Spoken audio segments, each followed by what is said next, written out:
Welcome to Germany adventures மக்களே. நம்மளோட 15 hours 15 days challenge start பண்ணி இன்னையோட 9th டே ஆயிடுச்சுங்க. ஸோ இன்னைக்கு வந்து பாத்தீங்கன்னா ரொம்ப பாசிட்டிவ் தாங்க ஸ்டார்ட் பண்ணிருக்கோம். என்னன்னு பாத்தீங்கன்னா இன்னைக்கு வந்து முகூர்த்த டைம்ங்க. ஸோ யூபர்ல வந்து பாத்தீங்கன்னா இன்சென்டிவ் ஸ்லாப் வந்து அனௌன்ஸ்மெண்ட் பண்ணிருக்காங்க. எப்படின்னு பாத்தீங்கன்னா எஸ்டர்டே அதாவது 24th ஈவினிங் 6 o'clock இருந்து 26 ஏர்லி மார்னிங் 4 o'clock வரைக்கும் இந்த ஸ்லாப் அப்ளை பண்ணிருக்காங்க. என்னன்னு பாத்தீங்கன்னா ஃபர்ஸ்ட் 7 ரைட்ஸ் கம்ப்ளீட் பண்ணோம்னா 450ங்க, அப்புறம் 3 ரைட்ஸ்க்கு 250, அப்புறம் 3 ரைட்ஸ்க்கு 300, அப்புறம் 5 ரைட்ஸ்க்கு வந்து பாத்தீங்கன்னா 500ங்க. டோட்டலா பாத்தீங்கன்னா 18 ரைட்ஸ் எடுக்கணும். வேற எந்த ஆப்லயும் ஓட்டாதீங்க, என்னோட ஆப்லயும் ஓட்டுங்கன்றதாங்க இந்த இன்சென்டிவோட மீனிங். சோ எப்படி போகுது என்ன ஏதுன்னு சொல்லிட்டு பாக்கலாங்க. வாங்க முடிஞ்சளவு நீங்க எஃபோர்ட் போட்டு போவோம். சென்னையில எங்கெங்க போறோம், எங்கெங்க எக்ஸ்ப்ளோர் பண்றோம். எஸ்டர்டே ஃபுல்லா ஃபுட் அண்டா பாத்துருப்பீங்க.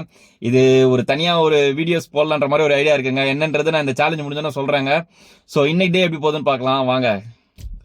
ஆல்ரெடி சொல்லியிருந்தாங்க, நம்ம இன்சென்டிவ் போட்டாலே இன்சென்டிவ் ஏற்ற மாதிரி ஒர்க் பண்ணவே பிடிக்காதுங்க. ஏன்னா ஒரு ஆப்பே டிபெண்ட் பண்ணி இருக்கிற மாதிரி இருக்கும். ஸோ எல்லா ஆப்பையும் கலந்தாங்க ஓட்டுவோம், ஃபோக்கஸே பண்ண மாட்டோம். பட் இன்னைக்கு ஒரு சேஞ்ச் ஏதாவது பண்ணி பார்க்கலாமேன்னு சொல்லிட்டு யூபர்ல மட்டும் ஓட்டலாம்னு சொல்லிட்டு யூபர் மட்டும் தாங்க ஃபுல் டார்கெட் பண்ணி இன்னைக்கு ஓட்டணும். ஃபார் ஈவினிங் டைம்ல வந்து பாத்தீங்கன்னா அவங்க போட்ட ஸ்லாப் எல்லாத்தையுமே கம்ப்ளீட் பண்ணியாச்சுங்க. ஃபுல் பீக்குங்க, செம சூப்பரா போச்சுங்க இன்னைக்கு நாள். உங்களுக்கு எப்படி இருந்துச்சுன்னு மறக்காம கீழே கமெண்ட் பண்ணுங்க. ஈவினிங் டைம்ல ஃபுல்லா ரைடு அடிச்சுட்டே இருந்துச்சுங்க. நம்ம முதல்ல சிஎன்ஜியும் காலி, ஹெட்டும் பெயின் எடுத்துக்கிச்சுங்க.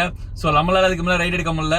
ஸோ சரி மேனேஜ் பண்ணி மேக்ஸிமம் நம்மளால எவ்வளவு முடியுமோ அவ்வளோ தூரம் கொஞ்சம் பொறுமையா போலான்னு சொல்லிட்டு அதுக்கப்புறம் ஸ்லோ டவுன் பண்ணியாச்சுங்க. ஸோ அப்படியே முடிச்சு 15 ஹவர்ஸா கம்ப்ளீட் பண்ணிட்டோங்க. இன்னைக்கு எத்தனை கிலோமீட்டர் ஓடிட்டு தெரியுங்களா? இன்னைக்கு நம்ம ஓட்டினது பாத்தீங்கன்னா 188.2ங்க. 188 கிலோமீட்டர் இன்னைக்கு ஓட்டிருக்கோம். நாளைக்கு இன்சென்டிவ் எல்லாம் எப்படி இருக்கும் என்ன ஏதுன்றது இது வரைக்கும் எந்த அப்டேஷனும் கிடையாதுங்க. ஏன்னா முகூர்த்த என்னோட முடிஞ்சு போச்சு. ஸோ நாளைக்கு ஆஸ் யூஷுவல் நார்மல் டே தாங்க ஸ்டார்ட் பண்ணோம். இருந்தாலும் நம்ம சேலஞ்சை நம்ம கைவிடுறதா இல்லைங்க.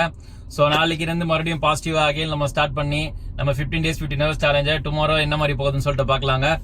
அன்டில் தேன் சும்மா இருங்க, நல்லதே நினைப்போங்க, நல்லதே நடக்குங்க.